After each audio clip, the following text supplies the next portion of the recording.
الحمدللہ وکفیٰ والصلاة والسلام علی من لا نبی بعدہ اما بعد فقد قال اللہ تبارک و تعالی اعوذ باللہ من الشیطان الرجیم بسم اللہ الرحمن الرحیم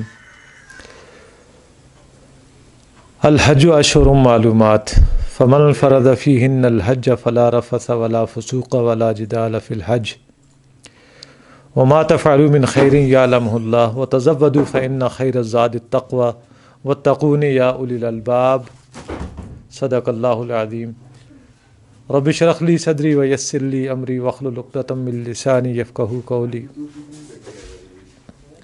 اللہم وفقنا لما تحب وترضى آمین یا رب العالمین۔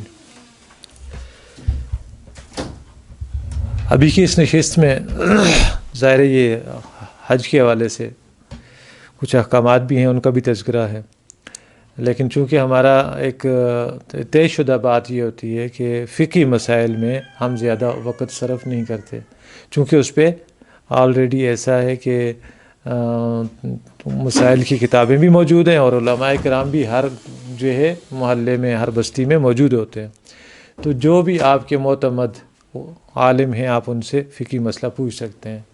اور اس کی ایک وجہ یہ بھی ہے کہ ہمارے معاشرے میں ظاہر مختلف مسالک اور مکاتب فکر سے لوگ تعلق رکھتے ہیں، تو آپ جس بھی مسلک سے تعلق رکھتے ہیں آپ نے اعتماد کے مفتی صاحب یا جو عالم دین ہیں ان سے وہ مسئلہ پوچھ لیں۔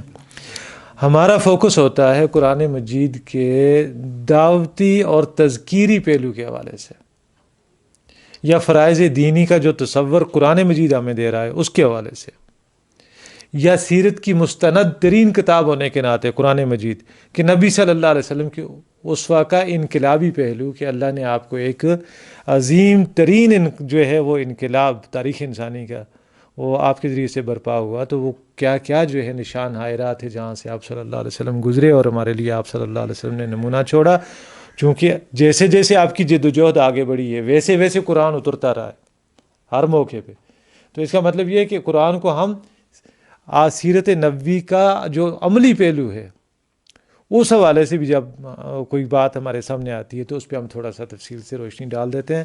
باقی چیزیں جو ہیں عموماً آیات احکام 550 غالباً 540 آیات ہیں جن میں احکامات ہیں، تو وہ پہلے سے جو ہے آپ کے دائیں بائیں موجود ہیں لوگ بتانے والے، تو ان پہ ہمارا فوکس زیادہ نہیں ہوتا۔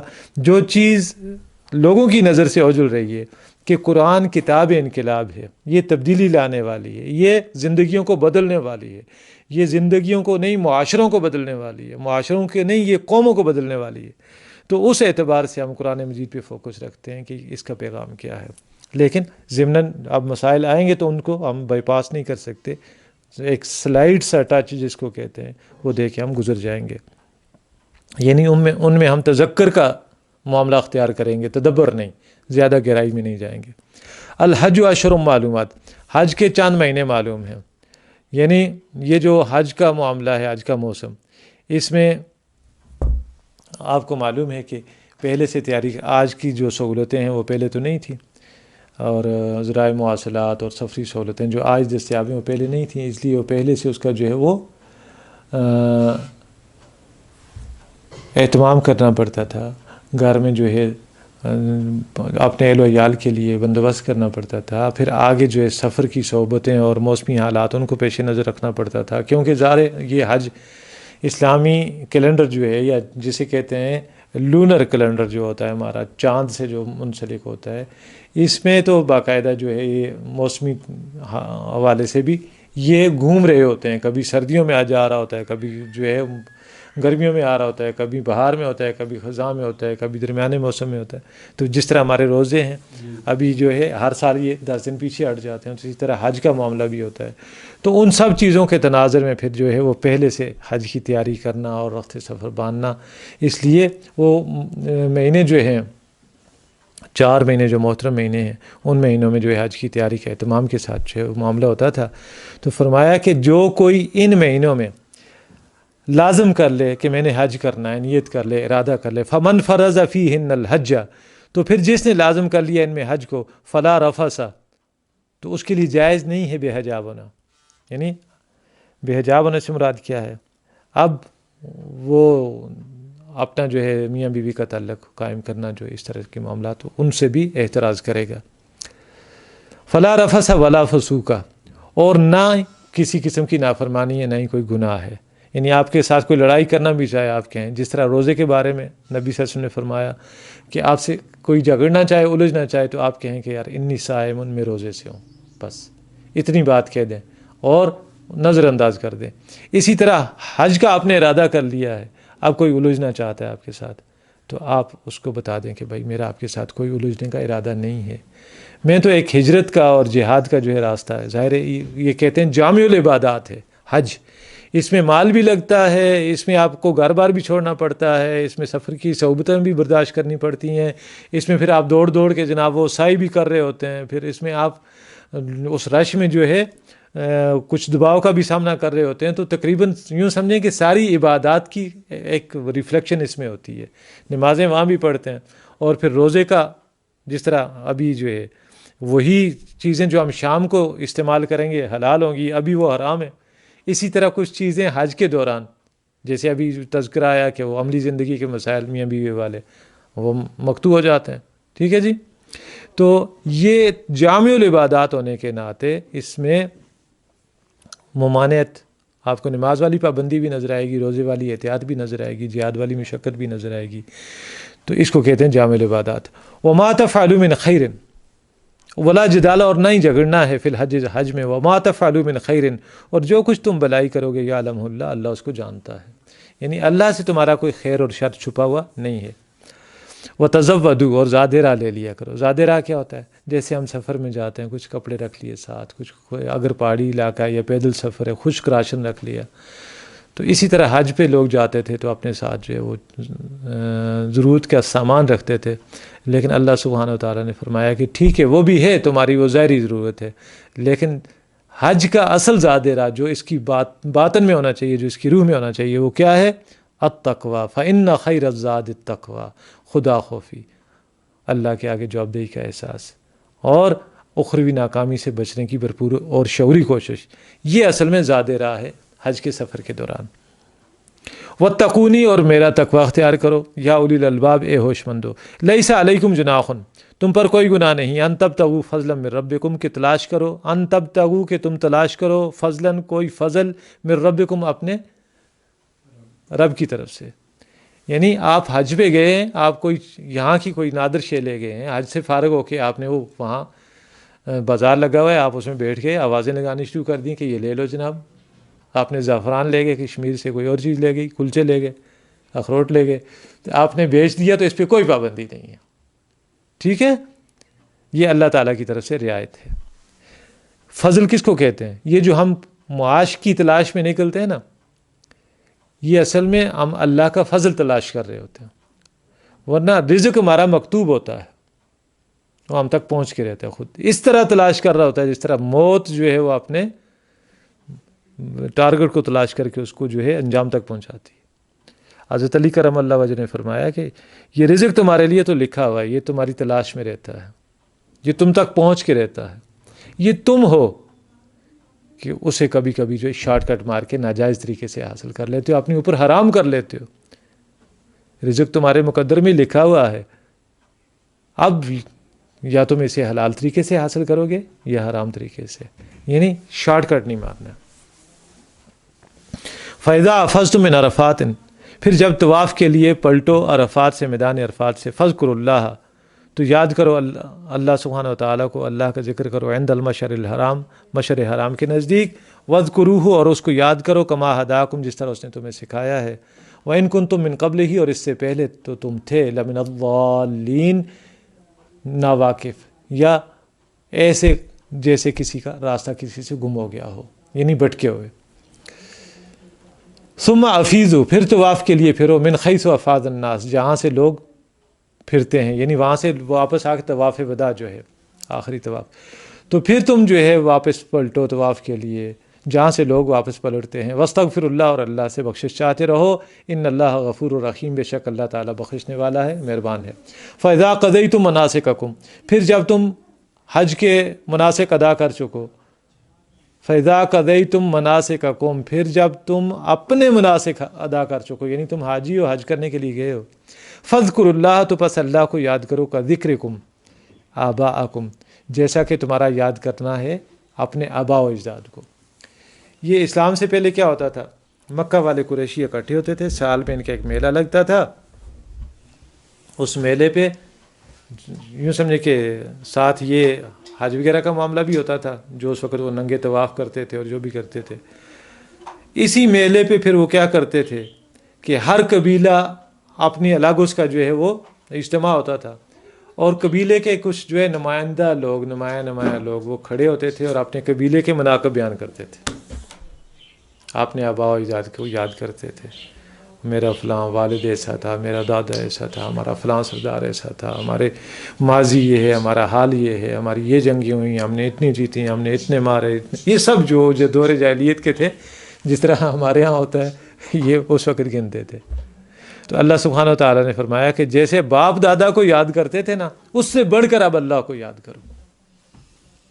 کذکرکم آباءکم، جیسے تم یاد کرتے تھے اپنے باپ دادوں کو، او اشد ذکر، بلکہ اس سے بھی زیادہ یاد کرو۔ فمن الناس، پس لوگوں میں سے کچھ وہ بھی ہیں، من یقولو، جو کہتے ہیں، ربنا، اے ہمارے پروردگار، آتنا، دے ہمیں، فی الدنیا، دنیا میں، وما لہ فی الآخرۃ، اور نہیں ہے ان کے لیے آخرت میں من خلاق کوئی حصہ۔ یعنی لوگوں میں وہ بھی ہیں جو کہتے ہیں کہ اللہ ہمیں دنیا سے دے، دنیا کی چیز دے، دنیا کے مال و اسباب دے، وہاں بھی جائیں گے، کھڑے ہوں گے، اللہ میری پروموشن ہو جائے۔ اور وہ بدبخت بھی ہوں گے جو یہاں جو ہے وہ جسے کہتے ہیں نا، وہ سیونگ سرٹیفکیٹس لے کے گئے ہوں گے اور وہاں جا کے کہیں گے یا اللہ میرا نمبر لگ جائے، حالانکہ حرام چیز ہے، وہاں بھی جا کے دنیا ہی مانگیں گے۔ تو اللہ سبحانہ و تعالیٰ کیا فرماتے ہیں کہ ان کا آخرت میں کوئی حصہ نہیں ہے۔ کیوں؟ دنیا کے لیے کل کا کل جو ہے ان کی سوچ و بچار اور ان کا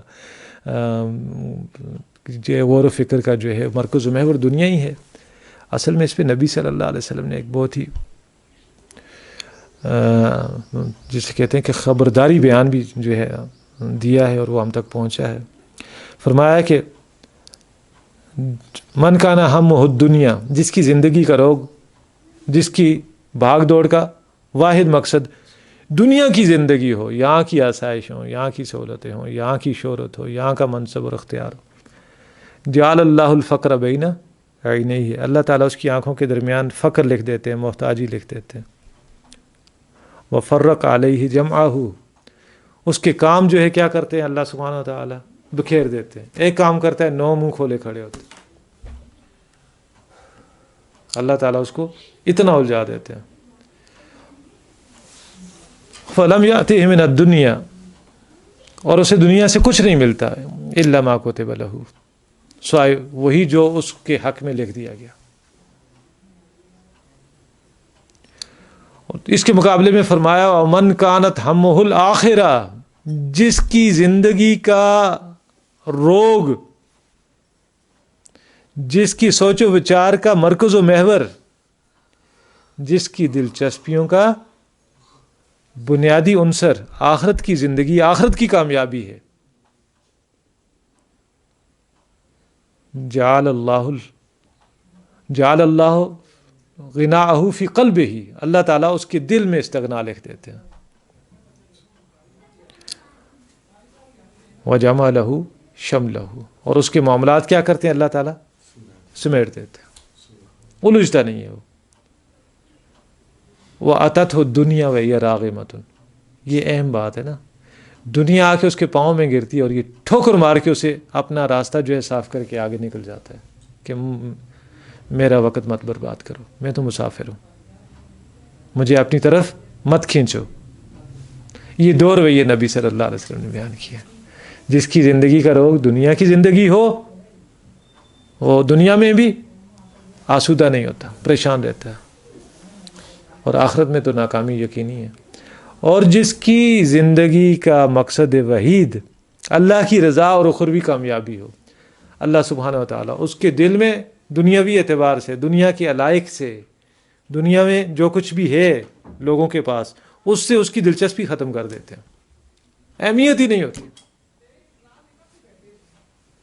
وہ اگر 3 براعظموں کا بادشاہ بھی ہو تو کوڑا سر کے نیچے رکھ کے سو جاتا ہے، اس کو کوئی پرواہ نہیں ہوتی.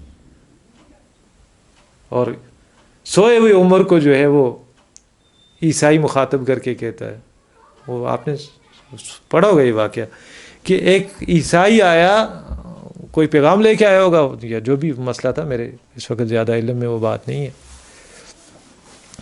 وہ آیا, مدینہ پہنچا, آگتے ہی اس نے پوچھا کہ اینا ملککم, کہاں گیا جی آپ کا بادشاہ کدھر ہے؟ جواب ملا لیس لنا ملک, ہمارا کوئی بادشاہ نہیں. حیران ہو گیا, ایک قوم ایسی بھی ہے دنیا میں جس کا کوئی بادشاہ ہی نہیں. پھر بتانے والے نے کہا بل لنا امیر, ہمارا ایک امیر ہے. پوچھا کدھر گیا؟ اینا ہوا, کہاں ہے وہ؟ کہا کہ بیت المال کے اونٹ گم ہو گئے تھے. تو جو بیت المال کے معاملات پر لوگ ہیں معین متعین, انہوں نے کافی تلاش کیے, نہیں ملے. اب امیر المومنین خود گئے ہیں ان کی تلاش میں. کہنے لگا کہ جدھر گئے مجھے بھی ادھر ہی لے چلو. وہ ساتھ بطور رہبر چل دیے کہ اس طرف گئے ہیں جنگل کی طرف تلاش کرنے کے لیے. آگے ایک جگہ پہنچے ہیں تو حضرت عمر کے اس ساتھی نے, مسلمان ساتھی نے بتایا کہ دکھایا اس کو, کہا کہ وہ سامنے جو ہے درخت کے سائے, جھاڑی کے سائے کے نیچے ہمارے امیر وہ سو رہے ہیں. رات کو گشت پہ رہتے ہیں, دن کو جو ہے ابھی اونٹ تلاش کرتے کرتے کہیں تھک گئے ہیں, تو وہ دیکھو وہ سامنے لیٹے ہوئے. تو اس عیسائی نے ان سے مخاطب ہو کے کہا تھا کہ عمر تم عدل کرتے ہو, تم لوگوں کو ان کا حق ان کی دہلیز پہ دے آتے ہو, اس لیے تمہیں اللہ کے علاوہ کسی کا خوف نہیں ہے, ڈرتے نہیں ہو. اور ہم تو محل میں بھی ہمیں نیند نہیں آتی ہے کہ ابھی کوئی آئے گا مار جائے گا ختم کر جائے گا. کیوں؟ ہم ظلم کرتے ہیں. تو یہ ہے کہ جس کی زندگی کا روگ آخرت کی زندگی ہو, جس کی دلچسپیوں کا مرکز و محور اخروی کامیابی ہو, وہ بڑا پرسکون ہوتا ہے. پھر اسے کوڑے پہ سر رکھ کے نیند آ جاتی. فَمِنَ النَّاسِ مَن يَقُولُ رَبَّنَا آتِنَا فِي الدُّنْيَا, تو لوگوں میں پھر وہ بھی ہیں جو کہتے ہیں کہ اللہ ہمیں دنیا عطا فرما. وَمَا لَهُ فِي الْآخِرَةِ مِنْ خَلَاقٍ, اور اس کے لیے آخرت میں کوئی حصہ نہیں ہے. وَمِنْهُمْ, اور ان میں وہ بھی ہیں, مَن يَقُولُ, جو کہتے ہیں رَبَّنَا آتِنَا فِي الدُّنْيَا حَسَنَةً, اے اللہ ہمیں دنیا میں بھی بھلائی عطا فرما. وَفِي الْآخِرَةِ حَسَنَةً, اور آخرت میں بھی بھلائی عطا فرما.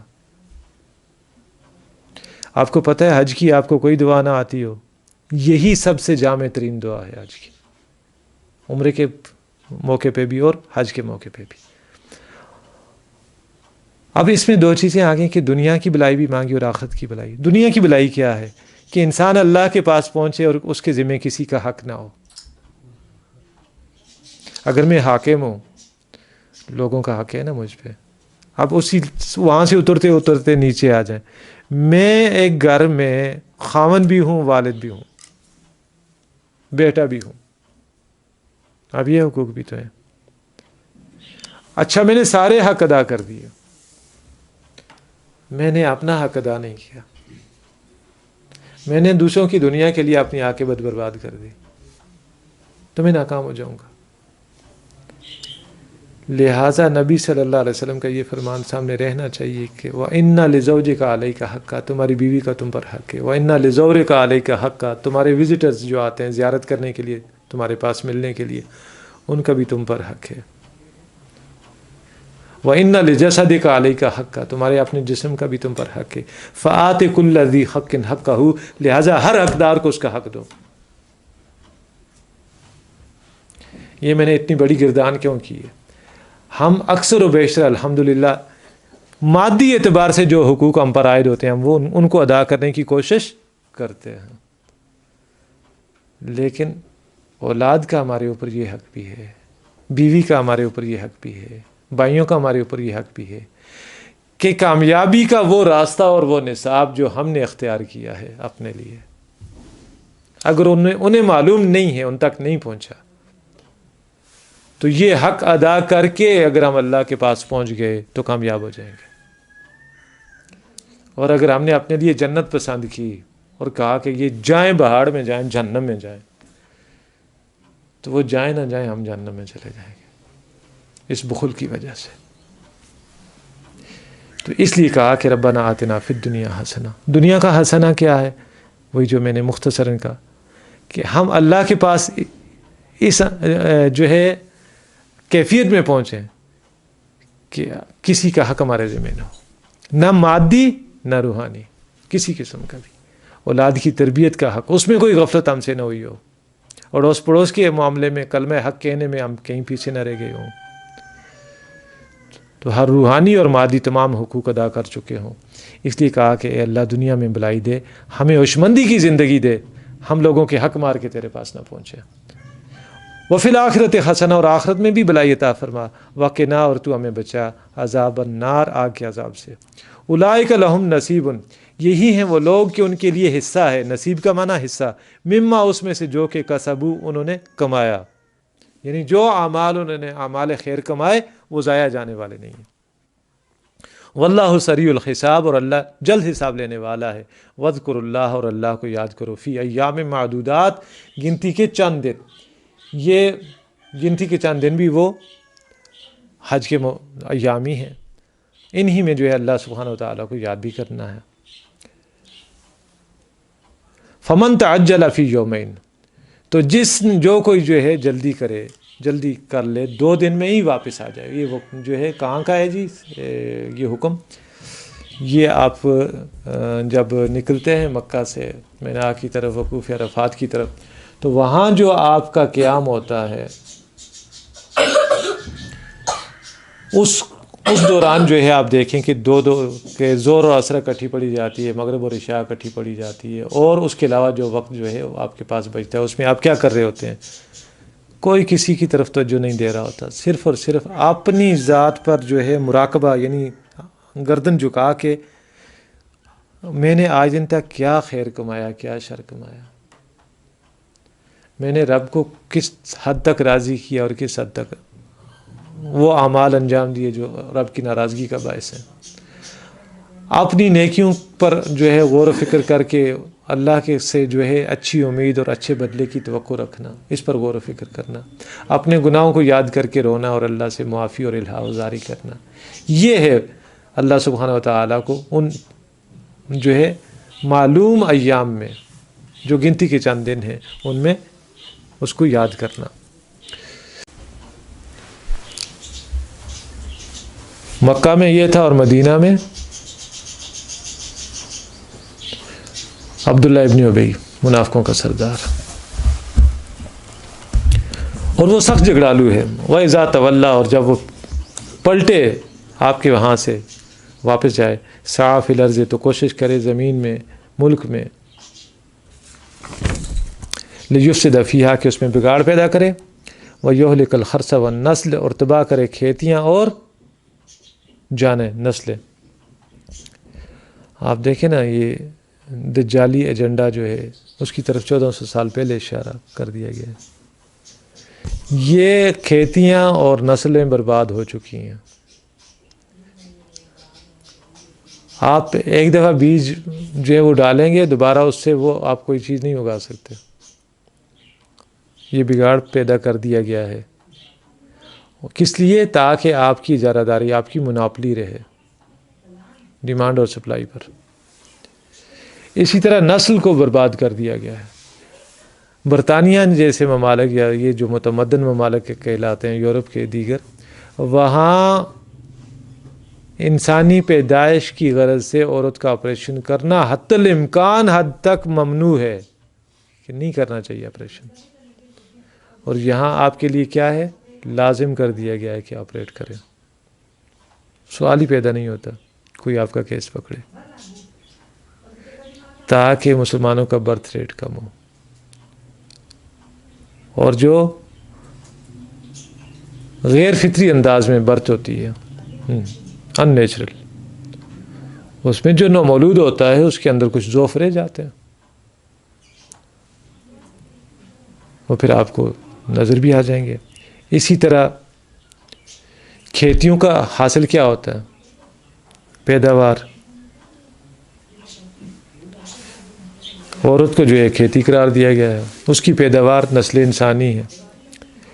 تو ہر ضروریات انسانی اور فرد انسان ہر دو کو کیا کیا ہے، اس میں ہلاکت کا سامان رکھ دیا گیا ہے۔ واللہ لا یحب الفساد، اور اللہ پسند نہیں کرتا فساد کو۔ وَإِذَا قِيلَ لَهُ، اور جب اس سے کہا جاتا ہے اتق اللہ، اللہ کا تقوی اختیار کرو، خدا خوفی اختیار کرو، اخذت العزت، تو پکڑ لیتی ہے اسے اس کی انا بالاسم، گناہ پر، فحسبہ جہنم، تو اس کا ٹھکانہ کیا ہے، جہنم، ولبئس المہاد، اور وہ بہت ہی بری جگہ ہے، بہت ہی برا بچھونا ہے۔ وَمِنَ النَّاسِ مَن يَشْرِي نَفْسَهُ، اور لوگوں میں وہ بھی ہے جو بیچتا ہے اپنی جان کو، یشری نفسہ، بیچتا ہے اپنی جان کو، ابتغاء مرضات اللہ، اللہ کی رضا حاصل کرنے کے لیے۔ واللہ رؤوف بالعباد، اور اللہ سبحانہ وتعالی اپنے بندوں پر بہت ہی مہربان ہے۔ یا ایھا الذین آمنوا، اے ایمان والو، ادخلوا، تم داخل ہو جاؤ، فی السلم، اسلام میں، کافۃً، پورے کے پورے۔ اب یہ کافہ، اس کو آپ سمجھ لیں تھوڑا سا، بہت اہم مضمون ہے۔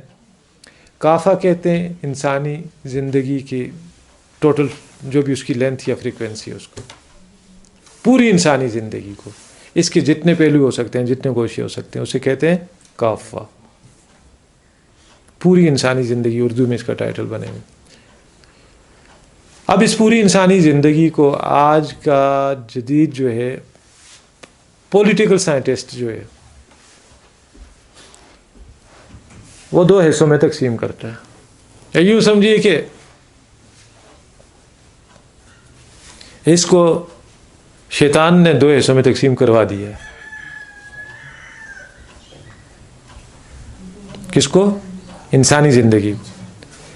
اب ایک گوشہ اس کا انفرادی زندگی سے متعلق ہے، ایک گوشہ اجتماعی زندگی سے متعلق ہے۔ انفرادی زندگی میں عقیدہ، عبادات یعنی بندگی کے طور طریقے، اور خوشی اور غمی کی رسومات، یہ آتی ہیں۔ یعنی آج شیطان جو ہے اس پہ نازاں ہے کہ میں نے نوع انسانی کو یہ بات باور کروا دی ہے کہ تم آزاد ہو، لیکن اصل میں وہ غلام ہے۔ اور آزادی کہاں دی ہے؟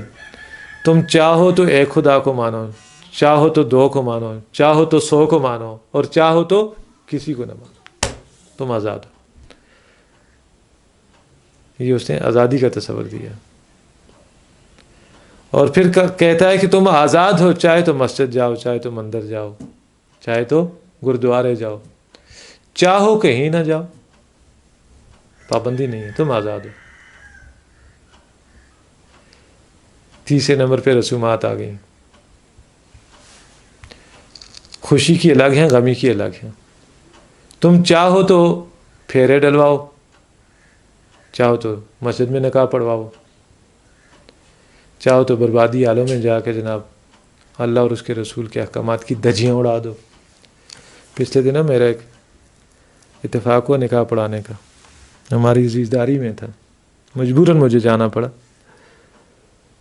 اچھا جی، اب کیا ہوا؟ شادی حال میں پہنچے تو وہاں ایک سیٹ بنایا ہوا تھا، جیسے کسی جو ہے وہ بناتے نا فلمیں بنانے سے پہلے، یا کوئی اسٹوڈیو ہوتا ہے اس کا سیٹ بنایا جاتا ہے ریکارڈنگ کے لیے، اسی طرح وہ اسپیشل سیٹ بنایا ہوا تھا۔ پتہ چلا جناب کہ دلہن تو وہاں بیٹھی ہوئی ہے، ابھی دلہن وہاں بیٹھی ہوئی ہے، اس کے ساتھ دولہا صاحب بیٹھیں گے، اور میں دونوں کے سامنے بیٹھوں گا، اور میں ان کا جناب والا ایک کا ہاتھ پکڑ کے دوسرے کے ہاتھ میں دے دوں گا کہ جناب آپ آج سے میاں بیوی ہیں۔ اس طرح کا ماحول تھا۔ میں نے کہا ود ان نو ٹائم عورتوں کو یہاں سے چلتا کرو، ورنہ میں نے نکاح نہیں پڑھانا۔ بیٹی بھی ماموں کی تھی۔ میں نے کہا یہ صرف یہی نکاح کی بات نہیں، آئندہ کبھی کوئی نکاح نہیں پڑھاؤں گا۔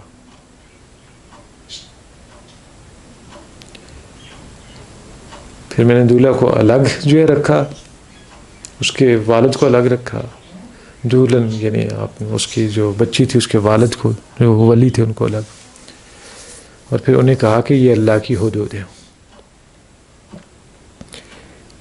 حدود اللہ کی پاسداری اگر ہم نہیں کریں گے تو کون کرے گا؟ تو آئی کہاں سے یہ ساری کی ساری روش؟ سرحد پار سے، انڈیا سے ہی آ رہا ہے نا سب کچھ، یہ رسم و رواج۔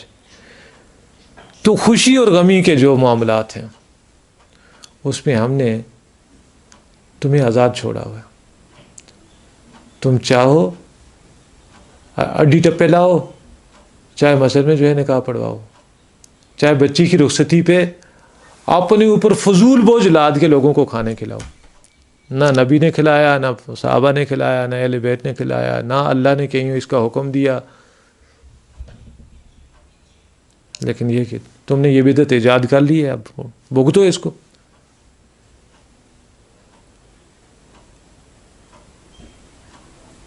اب دوسری طرف غمی کی رسومات ہیں، چاہو مردے جلاؤ، چاہے دفناؤ، چاہے کھڑے کر کے دفناؤ، تم آزاد ہو۔ یہ ایک اس نے کہا کہ یہ تمہارا سارے کا سارا پرسنل میٹر ہے، انڈیویجول، تم پر کوئی پابندی نہیں ہے۔ اب زندگی کا دوسرا گوشہ جو ہے اجتماعی گوشہ، اس میں کون کون سے جو ہے پہلو آتے ہیں انسانی زندگی کے؟ ایک سماجی پہلو آتا ہے، سوشل جو ہے اس کا کارنر، اس کے بعد معاشی پہلو آتا ہے، اقتصادی معاشی یا اکنامیکل جو ہے اس کا کارنر آتا ہے، اور تیسرا پولیٹیکل۔ اور سیاست کا نتیجہ کیا ہوتا ہے؟ کوئی حزب اقتدار ہوتا ہے، کوئی حزب اختلاف، گویا یہ ریاست و سیاست جڑ گئے آپس میں۔ تو اجتماعیات انسانیہ کے گوشے کون سے ہوئے؟ معاشرتی، معاشی اور سیاسی گوشے۔ اسی کو جدید پولیٹیکل سائنس میں کیا کہتے ہیں؟ Politico socio economic system. اس میں ہمیں جو ہے سمجھایا گیا ہے، ابلیس نے جو پٹی پڑھائی ہے وہ یہ ہے کہ یہاں تم جو بھی معاملہ کرو گے کثرت رائے سے، زیادہ لوگوں کی اوپینین جس طرف ہوگی وہ کام تم کرو گی، یہاں کسی وحی، کسی الہام، کسی آسمانی ہدایت کا کوئی دخل نہیں ہوگا۔ تو تقسیم ہو گئی نا زندگی۔ جو نیچے والے تین ہیں وہ کہتے ہیں یہ religious corner of the life ہے، ٹھیک ہے، اور جو اوپر والا ہے اس کو کہتے ہیں سیکولر فیلڈز ہیں، یہاں مذہب کا کوئی عمل دخل نہیں ہے۔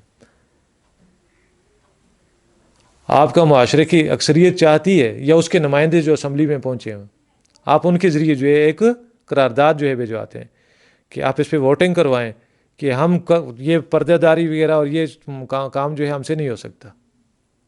آپ کہتے ہیں ٹھیک ہے ووٹنگ کروا لو، زیادہ ووٹ اس حق میں پڑ گئے کہ ٹھیک ہے جناب اب پردہ حرام ہے، تو حرام ہو جائے گا۔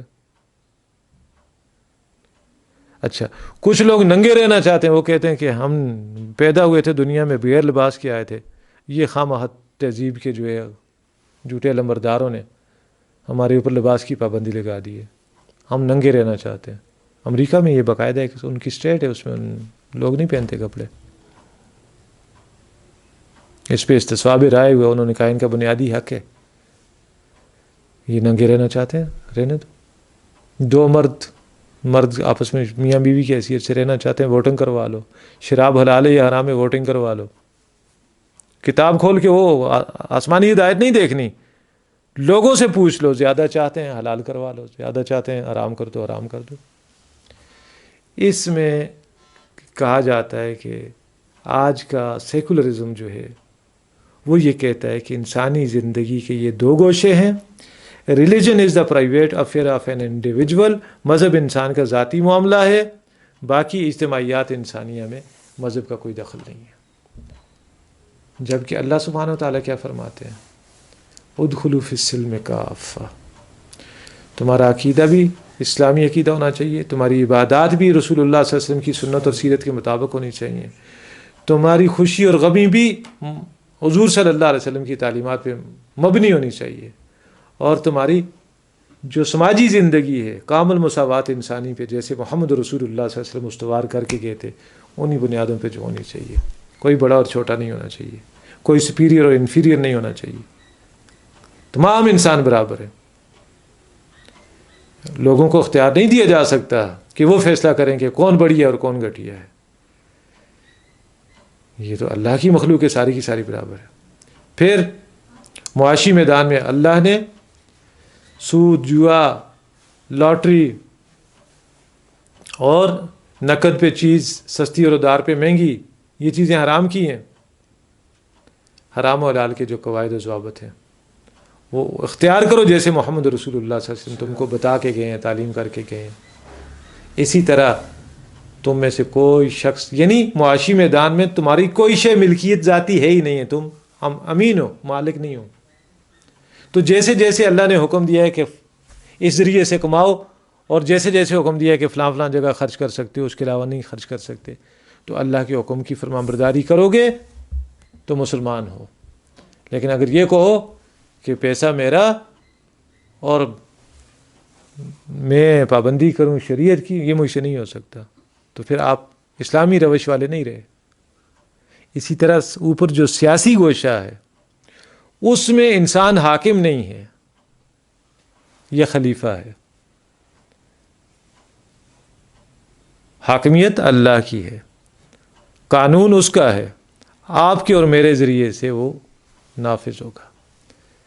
جیسے کہا جاتا ہے کہ بچہ 7 سال کا ہو کے 7 سال کا ہو جائے تو اسے نماز پہ لگاؤ، اور 10 سال کا ہو کے نہ پڑھے تو کیا کرو، تھوڑی پینٹی لگاؤ، اس کو سزا دو اس کو. تو یہی معاملہ ہے کہ جو اللہ کے حکم کے خلاف کرے گا اس کے لیے سزا بھی ہے. انسان امین ہے، اور اوپر حاکمیت نہیں ہے، خلافت ہے. قانون اور ضابطہ اللہ کا ہے، جو ان ضابطوں کو توڑے گا اس کے لیے سزا ہے. تو یہ ان 3 جمع 3 6 کے 6 گوشوں میں اگر اللہ سبحانہ و تعالیٰ کا حکم لاگو ہے، جاری و ساری ہے، تو آپ اسلام پر ہیں. 6 میں سے 5 میں بھی اگر آپ جو ہے صحیح ہیں، 1 میں غلط ہیں، آپ اسلام پہ نہیں. یہ کافہ والی بات نہیں رہتی. لہذا فرمایا ادخلوا فی السلم کافہ، پورے کے پورے اسلام میں داخل ہو جاؤ. ولا تتبعوا خطوات الشیطان، اور شیطان کی پیروی نہ کرو. انہ لکم عدو مبین، وہ تمہارا کھلا دشمن ہے. فإن زللتم، پھر اگر تم پھسلنے لگے، سلپ ہونے لگے، من بعد اس کے ما جاءتکم البینات، کہ تم تک پہنچ چکے واضح احکامات، وہی پہنچ چکی تم تک اور ہمارے رسول نے پہنچا بھی دیا. فاعلموا، تو جان لو، ان اللہ عزیز حکیم، کہ اللہ تعالیٰ غالب ہے اور حکمت والا ہے. حل ینظرون، کیا وہ منتظر ہیں، اس انتظار میں ہیں، الا ان یاتیہم اللہ، کہ آ جائے ان پر اللہ، فی ظلل، بادلوں میں، فی ظلل، سایوں میں، من الغمام، بادلوں کے، والملائکۃ، اور فرشتے بھی آ جائیں، وقضی الامر، اور قصہ چکا دیا جائے. یعنی یہ کون سا معجزہ مانگتے ہیں؟ پہلے لوگوں نے معجزے مانگے تو کیا کیا؟ پیغمبروں کے ساتھ وفا کی.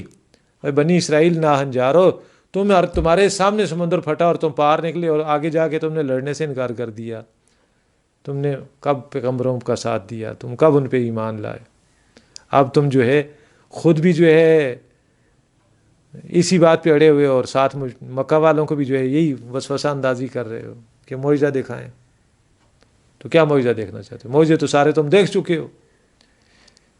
عیسیٰ علیہ السلام کے معجزات تم نے دیکھے، موسیٰ علیہ السلام کے معجزات تم نے دیکھے، وہ تو تم دیکھ چکے. تو ان سے تم نے کیا تاثیر لی جو اب معجزے مانگتے ہو؟ اب تو ایک ہی بات رہتی ہے کہ اللہ خود آ جائے بادلوں کے سائے میں، فرشتوں کے جلوہ میں. لیکن جب وہ آئے گا تو پھر کیا ہوگا؟ پھر مہلت نہیں ملے گی، قضی الامر، قصہ چکا دیا جائے گا. اللہ تعالیٰ کی آمد ہوگی نا، قرآن مجید میں لکھا ہوگا جاء ربک والملک صفا صفا، تمہارا رب آئے گا اور اس کے ساتھ فرشتے بھی ہوں گے قطار در قطار. کیا عالم ہوگا، واللہ عالم. ہمیں ایک ہم سے اوجل بات ہے، اللہ ہمیں دکھائے گا تو ہم دیکھ لیں گے انشاءاللہ. حل ینظرون الا ان یاتیہم اللہ فی ظلل من الغمام، تو کیا وہ اس بات کے منتظر ہیں، یہ راہ دیکھ رہے ہیں کہ اللہ آئے جو ہے بادلوں کے سائبان میں، اور فرشتے بھی ساتھ آئیں، اور قصہ چکا دیا جائے، وَإِلَى اللَّهِ تُرْجَعُ الْأُمُورُ، ابھی قصہ نہیں چکایا جائے گا، ابھی تمہیں مہلت ہے، اللہ ہی کی طرف معاملات جو ہے وہ لوٹائے جاتے ہیں، فیصلہ آگے ہونا ہے۔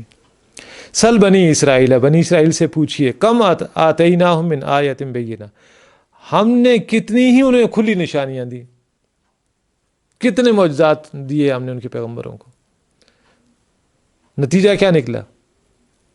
وہی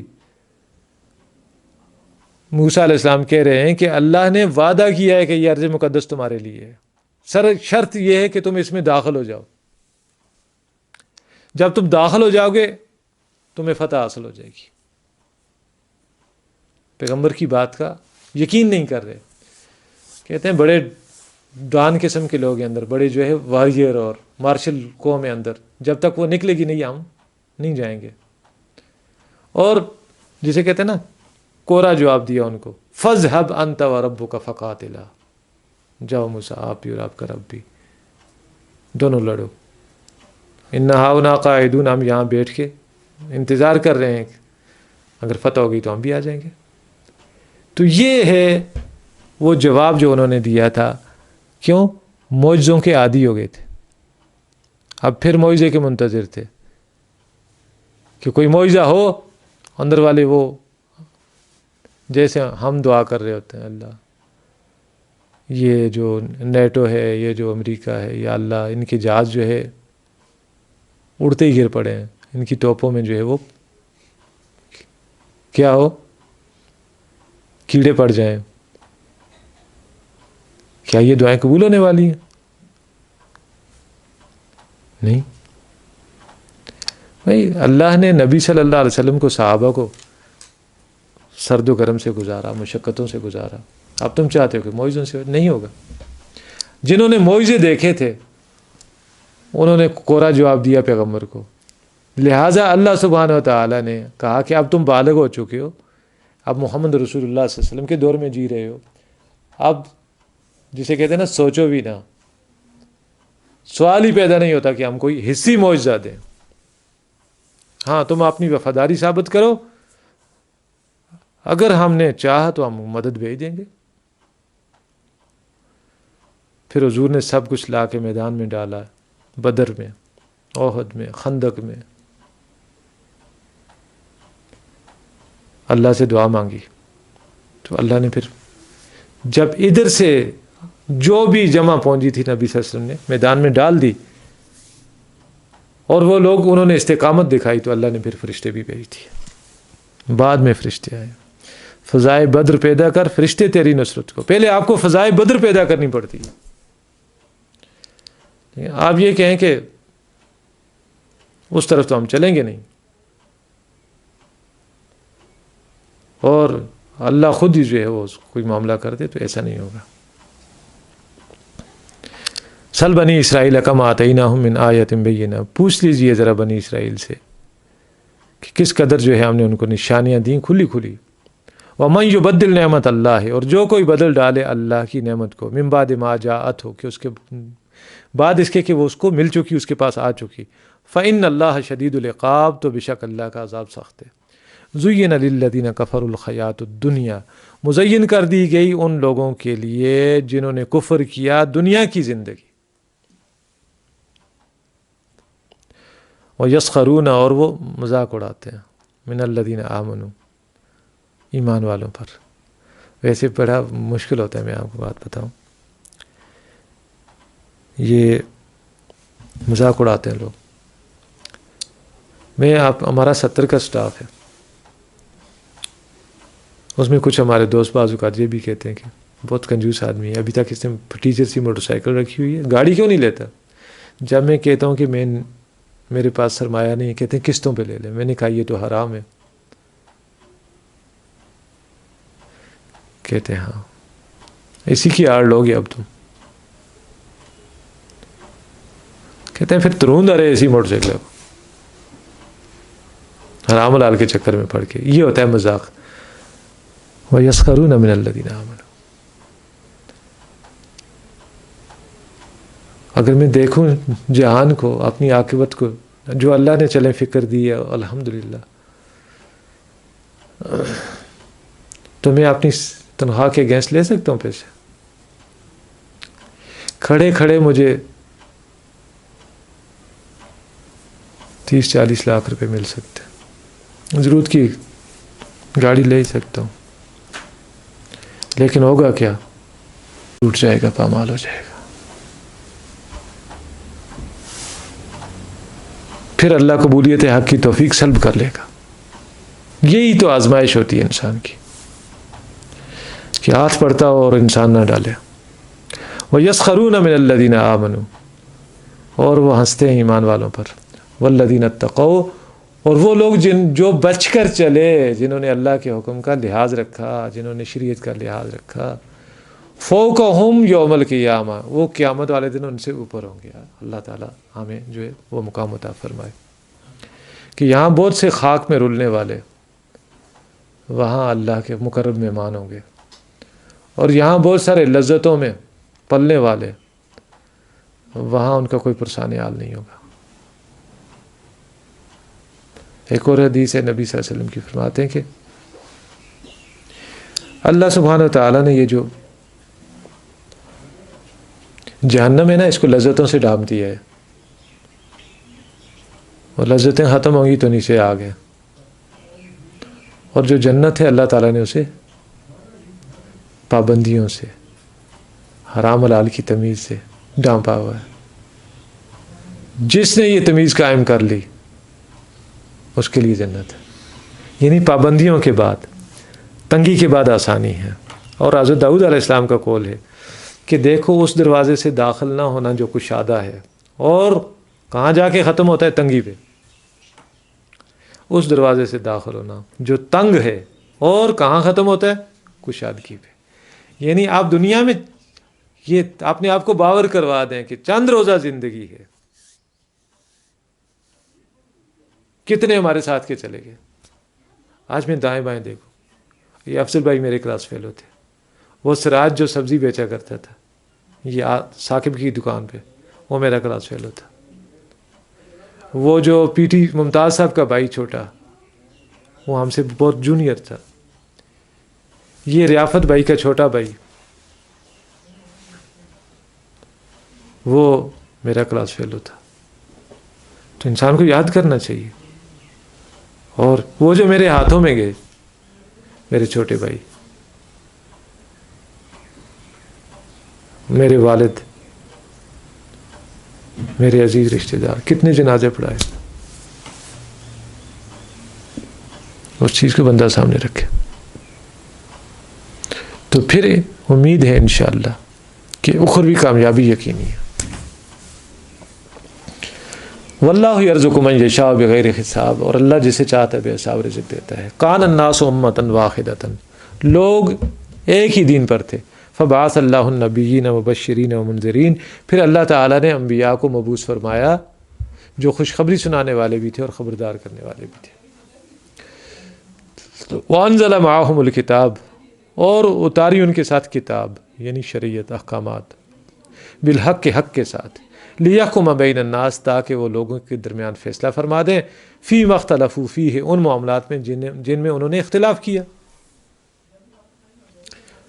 وما اختلف فیہ، اور نہیں جھگڑا ڈالا ان احکامات میں، یہ جو اللہ تعالیٰ نے اسٹینڈنگ آرڈرز بھیجے تھے شریعت میں، الا الذین، مگر انہی لوگوں نے، اوتوہ، جنہیں کتاب دی گئی تھی، جنہیں وہ احکامات دیے گئے تھے، من بعد اس کے ما جاءتہم البینات، کہ آپ پہنچی ان کے پاس بینات، واضح احکامات، بغیم بینہم، باہمی ضد اور عناد کی وجہ سے، ایک دوسرے کی دشمنی کی وجہ سے۔ فہد اللہ الذین آمنوا، بس اللہ سبحانہ و تعالیٰ نے راہ دکھائی اہل ایمان کو، لما اختلفوا فیہ من الحق بإذنہ، اس مبنی بر حق بات کی جس میں وہ جھگڑے میں تھے، جھگڑے میں پڑے ہوئے تھے اپنے حکم سے۔ واللہ یہدی من یشاء، اور اللہ سبحانہ و تعالیٰ راہ دکھلاتا ہے جسے چاہتا ہے، الی صراط مستقیم، سیدھے راستے کی طرف۔ اور اللہ تعالیٰ جسے چاہتا ہے صراط مستقیم کی طرف رایاب کرتا ہے۔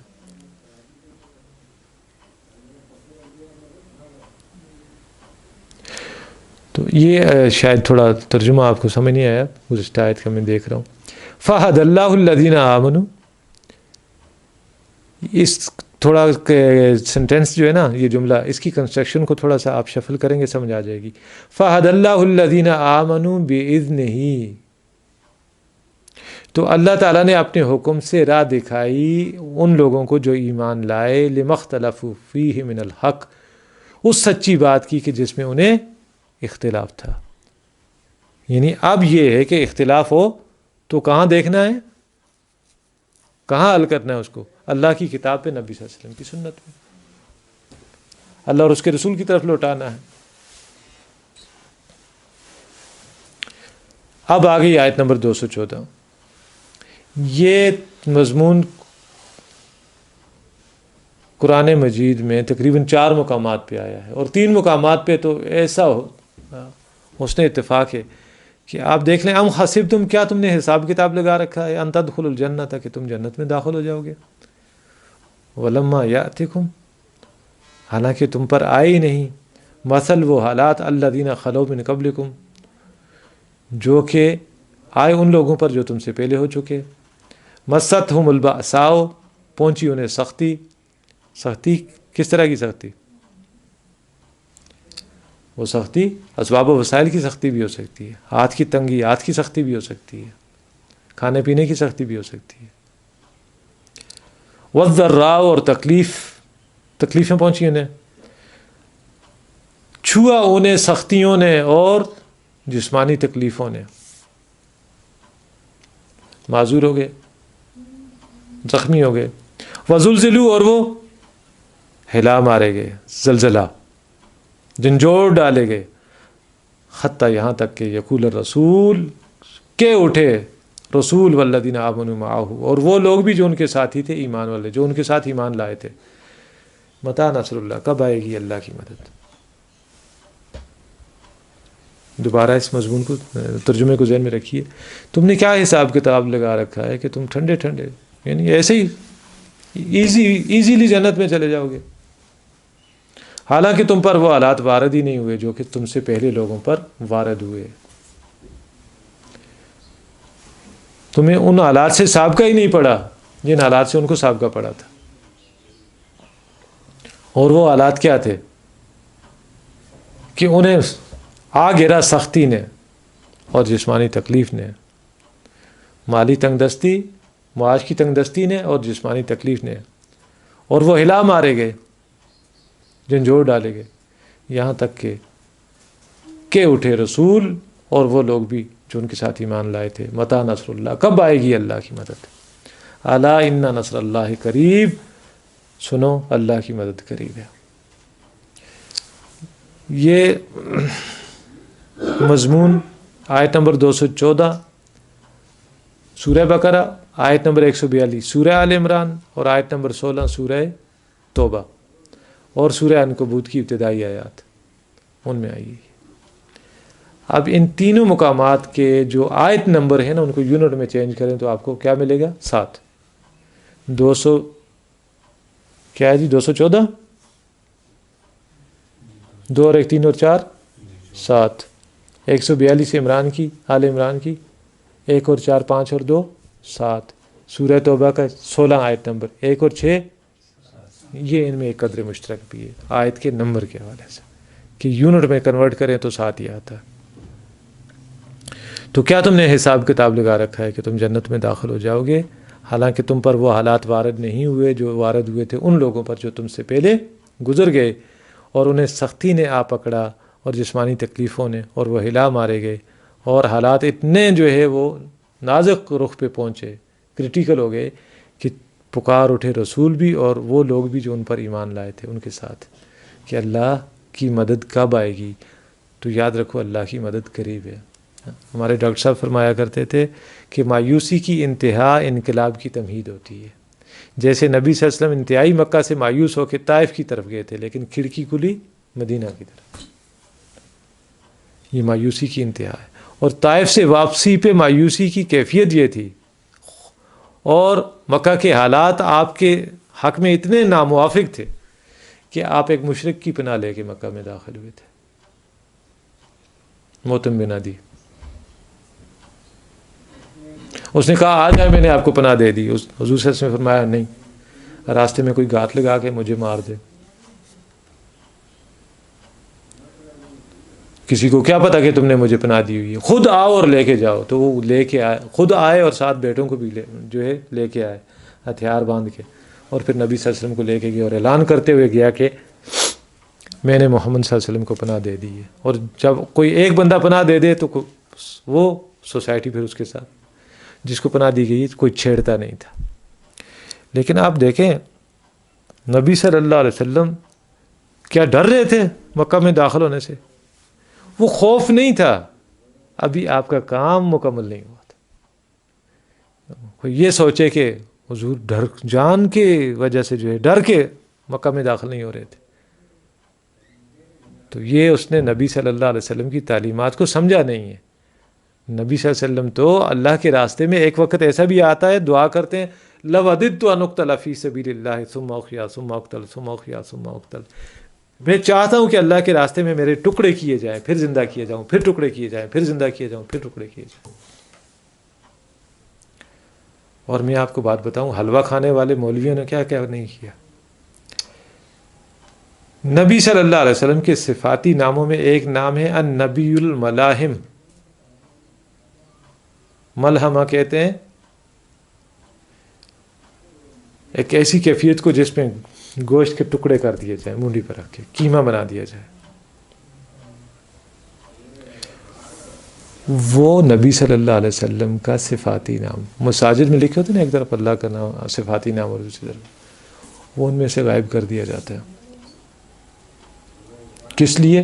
شیطان نے اتنا ڈول پیٹا ہے دہشت گردی کا کہ ہم نے کہا یار خدا کے لیے باز آیا میں محبت سے، تم اٹھا لو پاندان اپنا، ہم جہاد کرتے ہی نہیں ہیں، یہ ہے ہی دہشت گردی ہے۔ ہم حضور کا وہ نام بھی نہیں لکھیں گے جس میں جس سے جہاد کی بو آتی ہے۔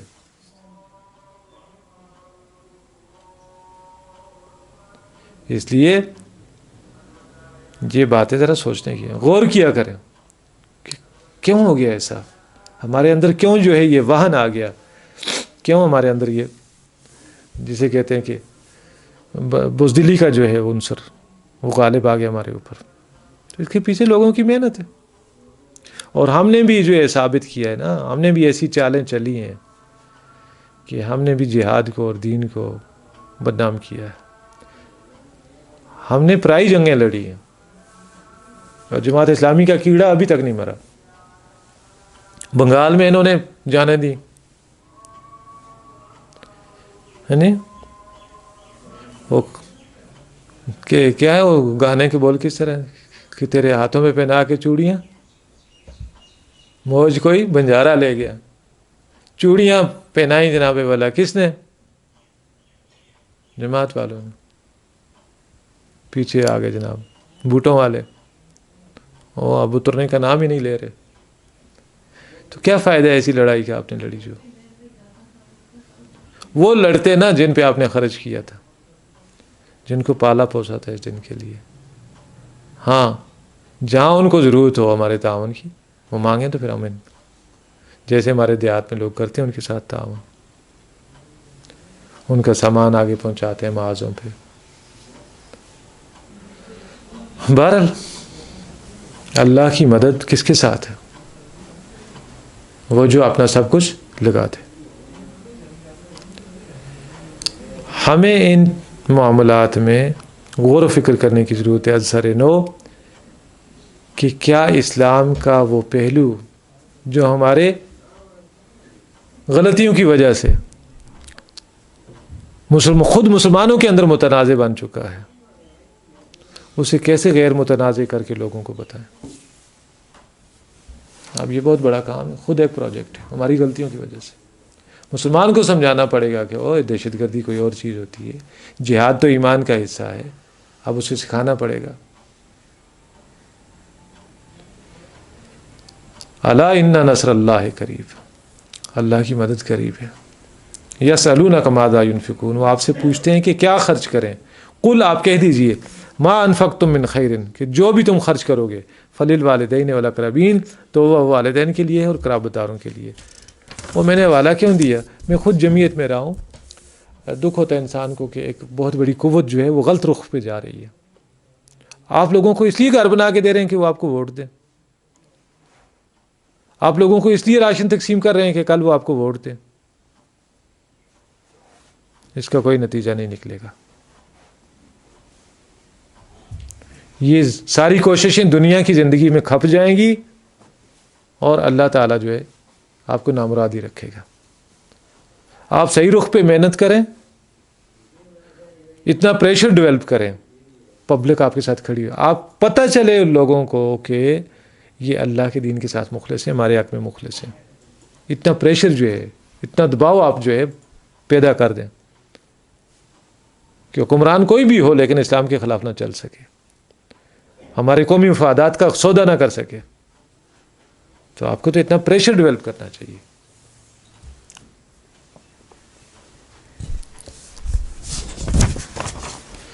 قل ما انفقتم من خیر، تو آپ کہہ دیجئے کہ جو کچھ بھی تم خرچ کرو گے مال میں سے، فللوالدین والاقربین، تو وہ ماں باپ کے لیے اور قرابت داروں کے لیے، والیتامى، اور یتیموں کے لیے، والمساکین، اور محتاجوں کے لیے، وابن السبیل، اور مسافروں کے لیے، وما تفعلوا من خیر، اور جو کچھ تم بلائی کا کام کرو گے، خیر کا کام کرو گے، فإن اللہ بہ علیم، تو اللہ تعالیٰ اسے جانتا ہے۔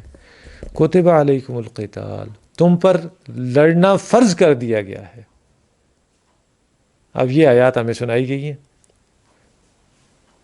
اب دیکھیں، یہ نبی صلی اللہ علیہ وسلم کی جد و جہد کو شروع ہوئے 15 برس ہو چکے ہیں۔ آپ مکہ سے ہجرت کر کے مدینہ پہنچ چکے ہیں، آپ کے ساتھ دائیں بائیں وہ جاننثار ہیں جو اپنا گھر بار اہل و عیال کو جو ہے اللہ کے دین کے لیے اللہ کے سپرد کر کے آپ کے ساتھ آ گئے ہیں۔ ابو بکر اپنے نابینا والد کو چھوڑ کے آ چکے ہیں۔ ان سے کہا جا رہا ہے کہ آپ پر قتال فرض کر دیا گیا ہے، اور ہمیں یہ آیات وہ سناتے تھے جناب والا، ماشاءاللہ، وہ سرکاری مجاہدین جو ہیں وہ سنایا کرتے تھے کہ تم پر قتال فرض کر دیا گیا ہے۔ حالانکہ قتال نبی صلی اللہ علیہ وسلم کی حیات طیبہ میں ایک دفعہ فرض عین قرار دیا گیا ہے، باقی ہمیشہ فرض کفایہ رہا ہے۔ وہ کون سا موقع تھا؟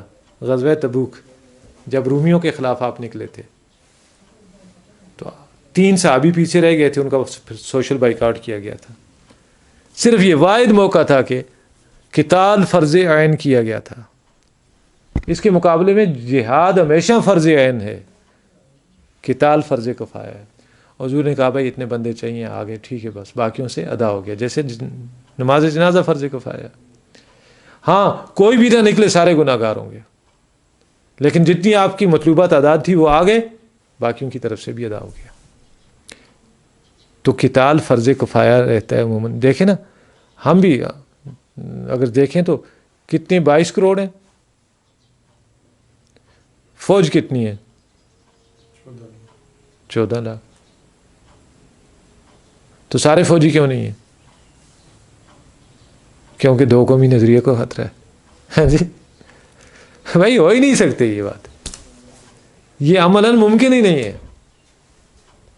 لہٰذا اس کو فرض کفایہ رکھا گیا ہے اور صوابدید پہ رکھا گیا، آپ کے ڈسپوزل پہ۔ کبھی آپ سمجھیں کہ سارے نکلو تو سارے نکلو۔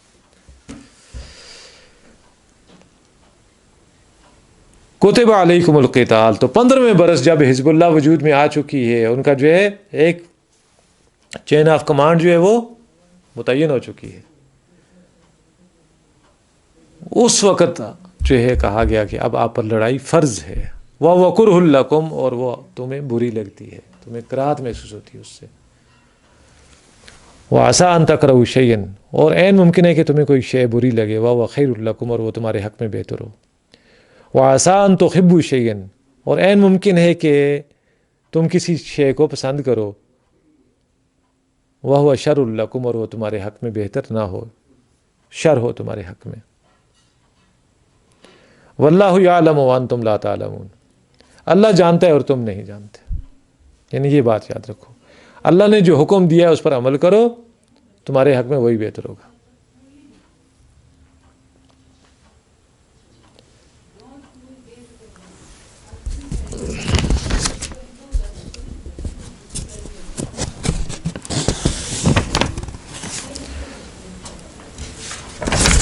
یہ جو آخری آیت ہے اس رکوع کی، کتب علیکم القتال وہو کرہ لکم، تو آپ کیا سمجھتے ہیں جو حضور صلی اللہ علیہ وسلم کے جانثار تھے انہیں لڑنے میں جو ہے کراہت ہو رہی تھی؟ نہیں. مدینہ میں آ کے ایک تیسرا گروہ بھی پیدا ہو چکا تھا جسے منافقین کا گروہ کہتے تھے. وہ کبھی کہتے تھے یہ تو ان کی آپس میں جو ہے خاندانی لڑائی ہیں، یہ کون سا جہاد ہے. کبھی کہتے تھے جی کہ ان کو جو ہے اب بہت ہی زیادہ حرص و ہوس نے گھیر لیا ہے، اب پھاکوں مرنے لگے ہیں تو لڑائی شروع کر دی ہے. کبھی کہتے تھے جی کہ یہ اگر ہم واقعی لڑائی اس کو سمجھتے تو ہم اس میں شامل ہوتے، یہ تو ان کی اپنی جو ہے وہ خاندانی جو ہے رقابت ہے. تو مخاطب وہ لوگ ہیں جو اس طرح کی سوچ کے حامل تھے، اور نبی صلی اللہ علیہ وسلم کے صحابہ تو اس سوچ سے جو ہے بہت بلند تر تھے. ان کا کوئی جو ہے اس طرح کا شکوک و شبہات والا معاملہ نہیں تھا، بلکہ جب نبی صلی اللہ علیہ وسلم نے اس حوالے سے جب کبھی مشورہ بھی کیا تو صحابہ نے کہا کہ حضور ہمیں آپ موسیٰ علیہ السلام کے ساتھیوں پہ قیاس نہ کیجئے، ہم محمد رسول اللہ صلی اللہ علیہ وسلم کے ساتھی ہیں، ہم ان پر ایمان لانے والے ہیں، آپ جو حکم دیں گے ہم اس پر عمل کریں گے.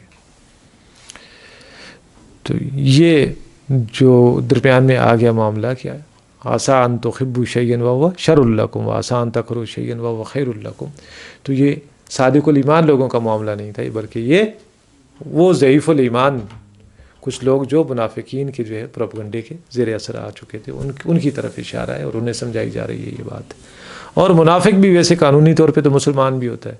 اللہ کب کسی کو قبولیت حق کی توفیق دے دے ہم تو نہیں جانتے، تو ان کو بھی اگر جو ہے نصیحت کر دی جائے، ان کے سامنے بھی یہ بات رکھ دی جائے تو یقیناً وہ بھی اس کے مستحق ہے. بارک اللہ لی و لکم فی القرآن العظیم و نفعنی و ایاکم بالآیات الحکیم. رمضان